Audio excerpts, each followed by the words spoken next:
বিপদ বা দুঃখ কষ্ট আসলে কখনোই হতাশ হবে না, কারণ এগুলো কখনোই চিরস্থায়ী নয়, এগুলো হচ্ছে অস্থায়ী। আজকে আছে তো কালকে নেই। পৃথিবীর সবচেয়ে সুন্দরতম বিষয় হচ্ছে মানুষের কষ্ট, দুঃখ, বিপদ আপদ কখনোই স্থায়ী হয় না।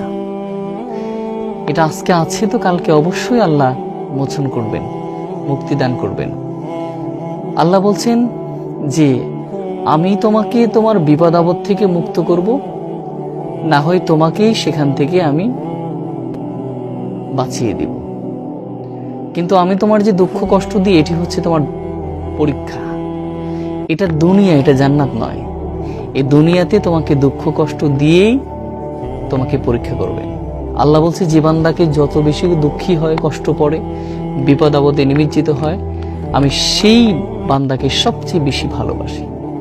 আর আমি যে বান্দাকে বিপদ দিই, কষ্ট দিই, সে বান্দাকে একদিন পরে হলেও এমন কিছু দিব যে ও খুশিতে আত্মহারা হয়ে যাবে। কি দিবে?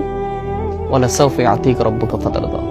আল্লাহ এমন কিছু দিবে যে তুমি খুশি হয়ে যাবে, মানে আত্মহারা হয়ে যাবে। আল্লাহ নিজেই বলছেন, যদি তুমি কি করতে পারো, ফাইন্না মাআল উসরি ইউসরা, কষ্টের সময় ধৈর্য ধরতে পারো, আল্লাহ অবশ্যই কষ্ট থেকে তোমাকে মুক্তি দান করবে, স্বস্তি দিয়ে দিবে। অতীব কখনোই ধৈর্য হারাবে না। ধৈর্যের প্রথম ফল তিক্ত হলেও পরের ফল কিন্তু মধুর চাইতে মিষ্টি।